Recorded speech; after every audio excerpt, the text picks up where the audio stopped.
warahmatullahi wabarakatuh. Perkenalkan, nama saya Sahria. Pada kesempatan kali ini saya akan menjelaskan materi mengenai perekonomian Islam pada masa Daulah Umayyah di Andalusia untuk memenuhi tugas pada mata kuliah perekonomian Islam. Baiklah, pada materi pertama, kemunculan Khalifah-Khalifah dinasti Umayyah di Andalusia. Andalusia merupakan nama bagi semenanjung Iberia pada zaman kejayaan Umayyah di Damaskus. Kata Andalusia berasal dari Vandal, yang berarti negeri bangsa Vandal, karena semenanjung Iberia pernah dikuasai bangsa Vandal sebelum terusir oleh bangsa Gothia Barat.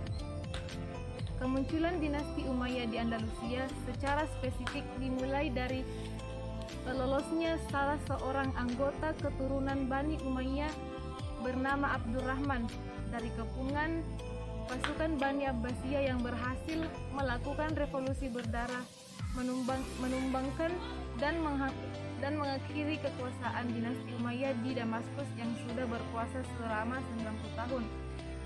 Dinasti Umayyah di Andalusia yang berkuasa dari 756 sampai dengan 1031 Masehi berhasil mencapai kemajuan dengan banyak menginspirasi peradaban Eropa untuk keluar dari zaman kegelapan, terutama ketika dijahat oleh Abdurrahman I, Abdurrahman III, Hakam II, dan Al-Hajib Al-Mansur Billah.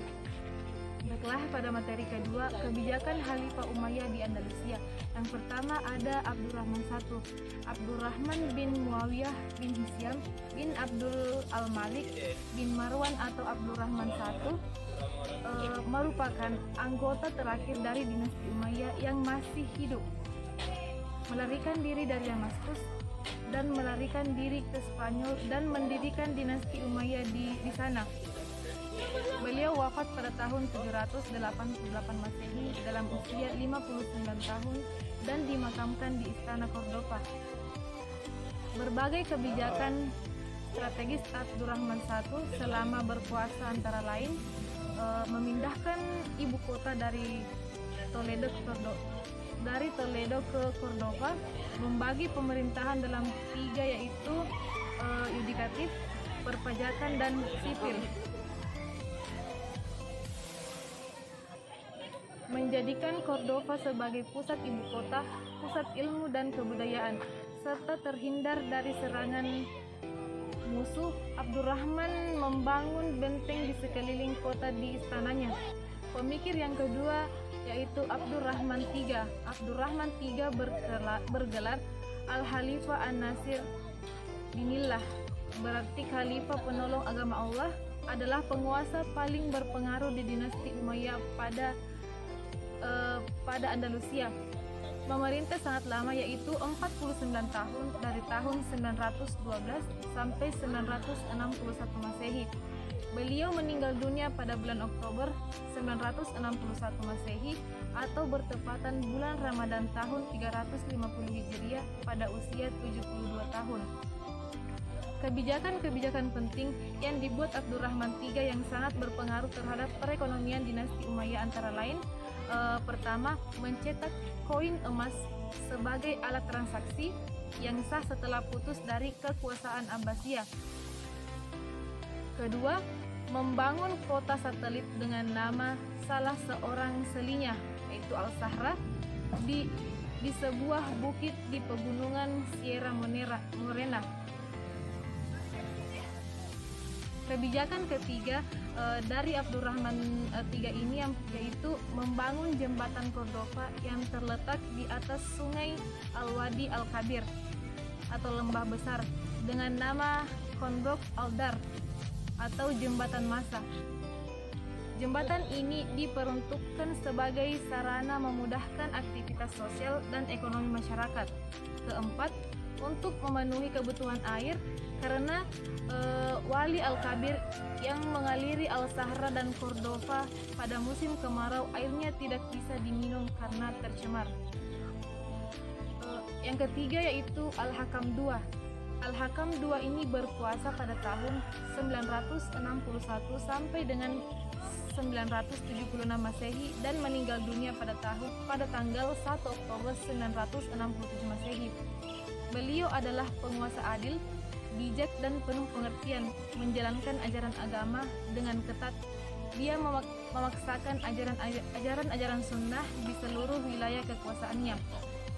Setiap selesai sholat Jumat, dia membagi-bagikan makanan kepada fakir miskin, menegakkan ketentraman di dalam negeri, dan sangat toleran terhadap keyakinan agama lain, sehingga orang menikmati kebebasan beragama secara sempurna. Kebijakan penting Al-Hakam II ini adalah mendirikan Universitas Cordova dan universitas-universitas lain di Spanyol. Keempat, Al-Hajib Al-Mansur Billah atau Muhammad II. Muhammad bin Abi Amir merupakan pengasuh anak Khalifah Abdurrahman III yang bernama Hashim II. Menduduki jabatan Khalifah setelah berhasil menyingkirkan Hashim II. Ia memaklum dirinya sebagai Al-Malik Al-Mansur Billah dan terkenal dalam sejarah dengan sebutan Al-Hajib Al-Mansur.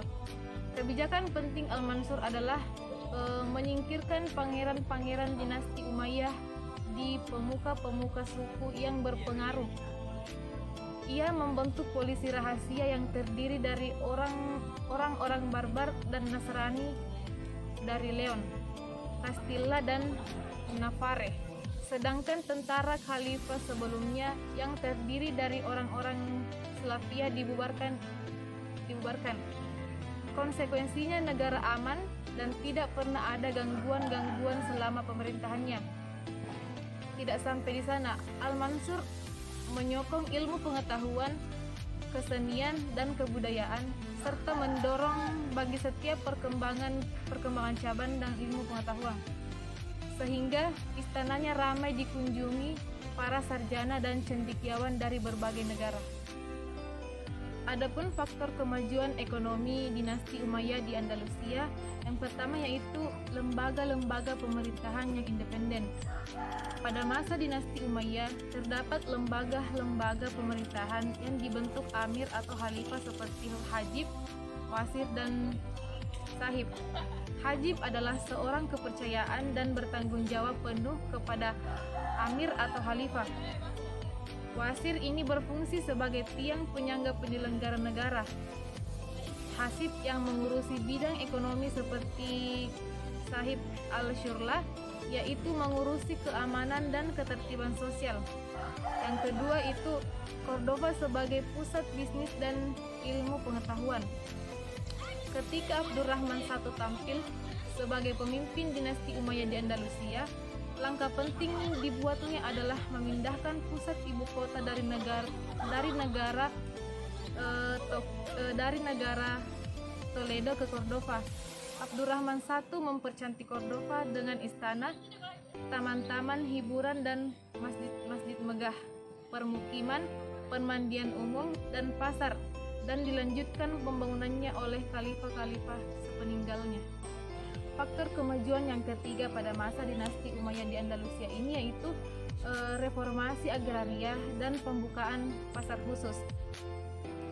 Bahkan dinasti Umayyah menciptakan pasar khusus untuk permintaan dan penawaran barang hasil produksi dari industri-industri yang ada seperti pasar tukang besi, pasar daging, pasar segala macam bunga, dan lain sebagainya. Berkat kebijakan ini, Cordova dan Serviles surplus pertanian karena melimpahnya produksi, sehingga banyak hasil-hasil pertanian diekspor ke luar negeri dalam bentuk perdagangan internasional untuk memenuhi perekonomian pasar. Pendapatan negara meningkat tajam, penghasilan kerajaan mencapai 6.245 dinar, di mana sepertiga dialokasikan untuk angkatan bersenjata. Faktor kemajuan yang keempat yaitu hubungan harmonis penguasa, pengusaha, dan ulama. Hubungan penguasa, pengusaha, dan ulama terjalin mesra dan harmonis, terutama paruh kedua masa Islam di Andalusia. para penguasa begitu aktif mengembangkan ilmu pengetahuan dan peradaban Islam lewat berbagai kebijakan-kebijakan penting seperti Al-Hakam II, mengeluarkan kebijakan mengimpor karya-karya ilmiah dari timur dalam jumlah besar, sehingga memunculkan banyak filsuf terkenal. Kelima, perindustrian dan kelautan. Bidang perindustrian berkembang pesat dengan munculnya sentra-sentra industri seperti Cordova, Malaga, Almeria sebagai pusat menenun dan sutera, Almeria sebagai pusat produksi barang pecah belah, dan Kuningan. Paterna di Valencia dikenal sebagai sentra pembuatan tembikar. Baiklah, mungkin itu pemaparan singkat dari saya mengenai sejarah perekonomian Islam pada masa Daulah Umayyah di Andalusia. Kurang dan lebihnya mohon dimaafkan. Saya akhiri dengan ucapan wabillahi taufik wal hidayah. Wassalamualaikum warahmatullahi wabarakatuh.